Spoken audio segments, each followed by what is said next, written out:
Jabba here under a big Moreton Bay fig, backstage at HOMEBAKE. The Finns are with us. Tim and Neil, g'day gentlemen. Hi there. How you doing? I'm really well, thank you. Good. Well? Yeah, good. You been busy? I've been living in Queensland, so nothing's ever busy out there. Oh, I don't know. A lot of Queenslanders work hard, don't they?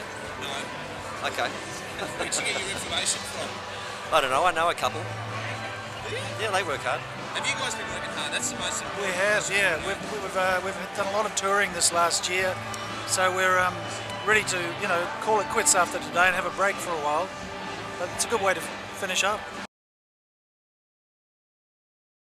It's fantastic that actually, occasionally on an event like this, people can break out of the box of marketing and demographics and niches and genres and stuff, and people actually realise that anybody loves a good song, and it doesn't matter if it's a fast, furious good song or it's a slow, beautiful, melancholy song, but nobody's one thing, It's a great thing about these days. I wish we did it in New Zealand. I think there's been some talk about trying to do it in New Zealand.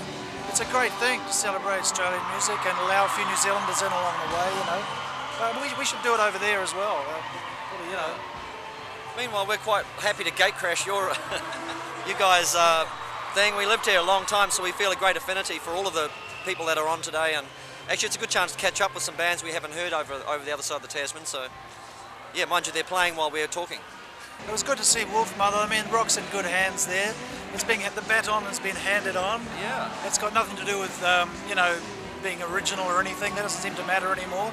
It's just if you like classic music, then just play it for another 100 years or so, I like what I saw. I just saw a song go by when we first got here, and it was pretty damn rocking. Yeah, it was great. Great three-piece. Yeah. Any three-piece band gets my nod of approval. That's the ultimate lineup. And they're real skinny. That's helps. always good for young fellas. Well, we went on at a really good time at Wave 8. It was about 5 o'clock, I think. The night was just starting to come on. It was just the two of us, so it was sort of intimate, and yet it was huge. There were so many people, and I think we did do a pretty good job actually. We wanted to get the crowd singing, and it just seemed to explode. So that was our job for the day. Will there be Loved explosions here today? Well, we haven't got any pyrotechnics planned, but and it doesn't look like there's going to be an electrical storm tonight. But we have got a really good show planned, and absolutely up for it. It's one of those very thrilling highlights of the year kind of thing. It is probably going to be the highlight of the year. Yeah, it will. The Nambassa Music Festival in New Zealand in 1978, and Split Enz had just cut the song called I See Red. And we rehearsed in this old country hall. It was a sort of a back blocks of New Zealand kind of festival, and we were rehearsing in this old hall, and somebody woke us up about 3 in the morning and said, "There's been a fire and you've lost all your gear." So literally all the gear had been burnt, and all these people were pitching in to help us the next day and lending us gear, and there were hippies hanging from the ceiling and sort of trying to nail us all back together and build us kind of keyboard stands out of 4x2s and old Apple boxes. It was amazing. And we went on stage and had a brilliant time and did a great show. So, But from a personal point of view, it wasn't a particularly thrilling one. We went on we did a festival in Newcastle. It was an earthquake benefit. Crowded House went on. We had Mitchell Froome, our producer, guesting on a B3 Hammond organ, and it was his idea to start the set with Don't Dream It's Over, which features Hammond. Of course, what we didn't factor in is that the generator was running the power and the B3 was running a quarter tone flat. So we started in this most sour, discordant manner and had to stop the gig and talk to the audience for the first 5 minutes while we worked out how to get around it. Shocking. it happened to me, I suppose, when I met Phil Judd and we started Split Enz off. So that was around 1972 in Auckland, and I'd always had music in my life and I loved it a lot, but sometimes you need to meet somebody else and bounce off them, and between you sort of take it all away.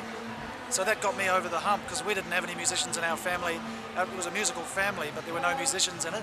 So I guess it was a new thing to sort of believe in, but with Phil's help, we both did it together. We had 45, we had a little record player, and we had 45 records, and there was 2 songs that I played over and over. I remember when I first started to get into music, and it was the Rolling Stones, Get Off My Cloud, and the new Christie Minstrels with Green, green, the grass is green on the far side of the hill.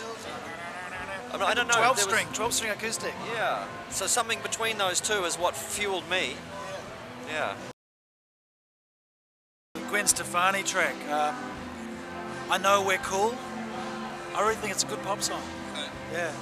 Well, I only just downloaded it yesterday, but I've got Sufjan Stevens record, which I think is really good. I'm looking forward to getting into that, but I wouldn't say I'm fully there yet because I haven't heard it all. But that's the most recent. First you're able to say his name. John O'Donnell told me about that record as well. It's a Dutch guy. Yeah, he's from Chicago. Can you feel the Illinois? Come on, feel the Illinois. Thank you, gentlemen. Yeah, Finn thanks, Brothers, Jabba. go and enjoy the music here at HOMEBAKE. Thanks for tuning All right. in to us. Okay, we're the Finns. And this is Faster Louder. Faster, faster, louder.